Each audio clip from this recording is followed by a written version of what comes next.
अस्सलाम वालेकुम व्यूवर्स, मैं हूं आबिदा और आप देख रहे हैं Abida kitchen secrets on YouTube channel. कैसे हैं व्यूवर्स? उम्मीद है आप खैरियत से होंगे। व्यूवर्स, आज हम बनाने जा रहे हैं वाइट सॉस मैकरोनी। बहुत अच्छी रेसिपी है, बहुत मज़ेदार टेस्टी। तो चलिए व्यूवर्स, इसके इंग्रेडिएंट्स के ऊपर एक नज़र डाल लेते हैं। बिस्मिल्लाहिर्रहमानिर्रहीम। सबसे पहले ये दो मुख्तलिफ़ शेप्स की मैंने पास्ता ले लिए हैं। आपके सामने एक एक प्याला ले लिया मैंने। थोड़ी सी हाफ़ है, एक थोड़ा सा ज़्यादा, लेकिन इससे कोई फ़र्क नहीं पड़ता। आपने हिसाब से कम ज़्यादा भी कर सकते हैं। और एक प्याली मैंने गाजर काट लिया आपके सामने, एक प्याली शिमला मिर्च कटी हुई है और एक अदद प्याज है आपके सामने कटा हुआ, छोटा छोटा मैंने काट लिया। इसके साथ ही 1 चम्मच अदरक लहसुन का पेस्ट है, 1 चम्मच काली मिर्च ले लिया है, 1 चम्मच नमक ले लिया है और केचप मैकरोनी है आपके सामने। इनको हस्बे ज़रूरत थोड़ा कम ज़्यादा भी कर सकते हैं, इसलिए मैंने इनको माप कर नहीं डाला। वैसे करीबन 1 प्याली हम इसमें मायोनीज़ इस्तेमाल करेंगे क्योंकि माया सॉस तैयार करना है, और केचप थोड़ा सा कम इस्तेमाल करेंगे। चलिए व्यूअर्स, अपनी रेसिपी को स्टार्ट करते हैं। सबसे पहले मैंने पानी ऊपर रख दिया है बॉईल करने के लिए। जो ही पानी उबलने लगेगा तो हम अपनी मैकरोनी इसमें शामिल कर लेते हैं। पास्ता मैकरोनी जो भी आप उसको कह सकते हैं। तो इसमें थोड़ा सा नमक भी शामिल कर लेते हैं। ये 1 चम्मच के करीब नमक है, मैंने इसमें शामिल कर दिया है। और जो ही ये पानी उबलने लगेगा तो हम इसमें अपनी पास्ता डाल लेते हैं। पानी में अच्छे से बबल आने शुरू हो गए हैं, पानी उबल रहा है। अब इसमें हम अपनी मैकरोनी शामिल कर लेते हैं।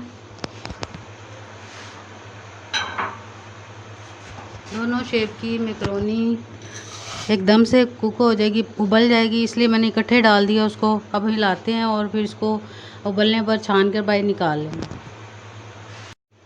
मैकरोनी अच्छे से गल गई है, मैंने इसको चेक कर लिया। अब हम इसको छान कर इसका पानी निकाल लेते हैं। आपके सामने साइज़ में बड़ी हो गई है उबलने के बाद। अब इसको हम छान लेते हैं। मैकरोनी मैंने छान ली है, आपके सामने अच्छी तरह से उबल गई है। तो अब हम अपना मसाला तैयार करते हैं जिसके अंदर इसको शामिल करना है। अब कढ़ाई में सब्जियों को फ्राई करने के लिए मैंने 1 चम्मच ऑयल ले लिया और उसके अंदर 1 चम्मच अदरक लहसुन का पेस्ट शामिल कर लिया। अब इसको फ्राई कर लेते हैं। घी गरम हो गया था, अब उसके अंदर अदरक लहसुन का पेस्ट शामिल कर लिया। बिल्कुल 1 टीस्पून के बराबर लिया मैंने।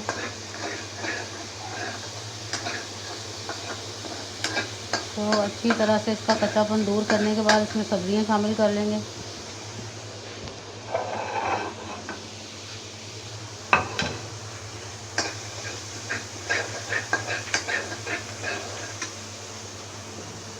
लहसुन अदरक भून गया, अब इसमें प्याज शामिल कर लेते हैं, साथ ही गाजर भी शामिल कर लेते हैं।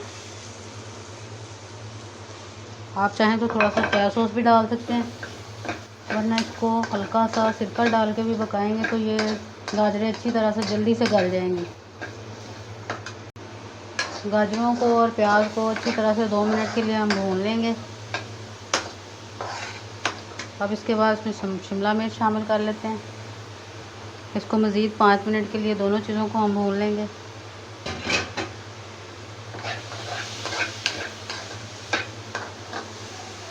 अच्छी तरह से भून जाए तो इसके अंदर फिर हम थोड़ी सी ये चीनी, क्योंकि चीनी डालने से इसका कलर बिल्कुल ख़राब नहीं होता, बिल्कुल फ्रेश कलर रहते हैं। 1 चम्मच इसमें काली मिर्च का पाउडर डाल दिया है, 1 चम्मच नमक शामिल कर दिया है और अब इसको पकने के लिए छोड़ देते हैं। सब्जियां अच्छी तरह से गल गई हैं, अब इसके अंदर मैकरोनी को शामिल कर लेती हूँ मैं। पूरे 5 मिनट हो चुके हैं। अब इसको इसमें हल्की से थोड़ी सी ज़्यादा आंच रखनी है चूल्हे की। अब इसके अंदर हम अपनी मैकरोनी शामिल कर लेते हैं। मैकरोनी हमारी बिल्कुल तैयार है, लेकिन अब जब हम इसमें सॉस शामिल करेंगे तो इसको गरम गरम में सॉस को शामिल बिल्कुल नहीं करना। इसको थोड़ा ठंडा होने देंगे, फिर इसके अंदर सॉस शामिल करेंगे, क्योंकि अगर हम गरम गरम में सॉस शामिल कर देंगे तो वो पानी की तरह ना हो जाए। उसकी थिकनेस को हमने बरकरार रखना है, जिसकी वजह से इसको ठंडा करने पे डालना है। उसमें हर चीज़ तो पकी हुई डाली हमने, कोई कच्ची चीज़ उसमें डाली नहीं है। अगर लहसुन डाला है तो उसका टेस्ट उसको बनाने के लिए उसमें डाला है, तो उसको हमने ऐसे ही इसमें शामिल करना है। चलिए व्यूअर्स, इसको थोड़ी देर के लिए ठंडा होने देते हैं। अब हम अपना मायो सॉस तैयार कर लेते हैं। उसके लिए मैं एक प्याले में मायनीस डाल लेती हूँ। करीबन एक प्याले के करीब मैंने इसमें मायनीस शामिल करनी है। एक प्याली मैंने मायनीस शामिल कर दिया आपके सामने। अब इसमें हम लहसुन का एक जवा मैंने पीस के रखा हुआ है, उसको इसके अंदर शामिल करना है। नमक है 1/2 टीस्पून, वो इसमें शामिल कर लेते हैं। और इसमें दही और मलाई हम शामिल करते हैं। घर की मलाई है, करीबन 1.5 चम्मच हम ये इसमें शामिल कर लेते हैं। और 3 चम्मच इसमें हम दही शामिल करते हैं। अब इसमें हम अपना दही शामिल कर लेते हैं। दही थोड़ा सा अमूमन गाढ़ा इस्तेमाल करते हैं, लेकिन हम इसमें हमने थोड़ा सा पतला दही इस्तेमाल करना है, क्योंकि हमने इसकी थिकनेस को कम करना है और दही और मलाई के साथ कम करना है। अब हम इसको अच्छी तरह से फेंट लेते हैं, बीटर की मदद से इसको फेंट लेते हैं।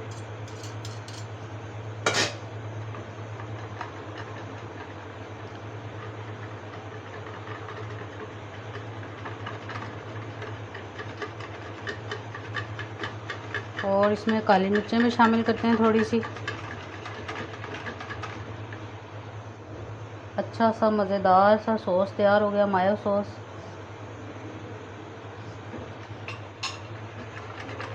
इतनी थिकनेस रखनी है, इससे ज़्यादा आपने इसको पतला नहीं करना। बिल्कुल सॉस हमारा तैयार है। अब हम इसको अपनी मैकरोनी में शामिल कर लेंगे। अब इसमें थोड़ा सा केचप शामिल कर लेते हैं। बिल्कुल थोड़ा सा केचप डालना है।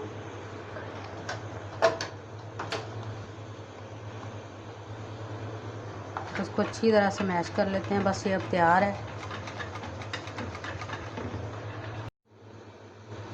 मैकरोनी को मैंने ठंडा कर लिया है। अब इसके अंदर हम अपना जो सॉस तैयार किया हुआ है वो शामिल कर लेते हैं।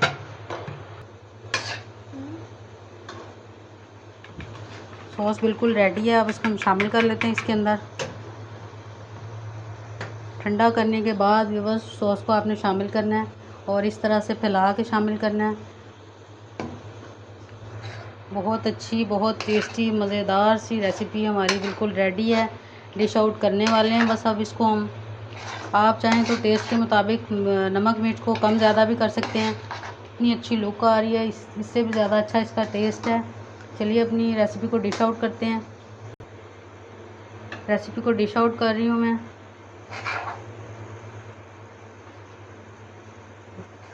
वाइट सॉस पास्ता हमने तैयार किया है, इसीलिए इसके कलर बिल्कुल वाइट वाइट महसूस हो रहे हैं, लेकिन टेस्ट जब आप इसको करेंगे तो बहुत अच्छा टेस्ट है। बहुत पसंद आएगी आपको, इंशाल्लाह ज़रूर ट्राई कीजिएगा।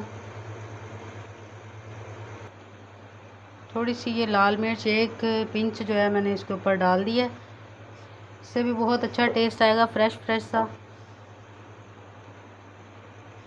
और एक चुटकी मैंने काली मिर्च डाल दी है। बहुत अच्छी टेस्टी सी हमारी वाइट सॉस मैकरोनी तैयार है, पास्ता तैयार है।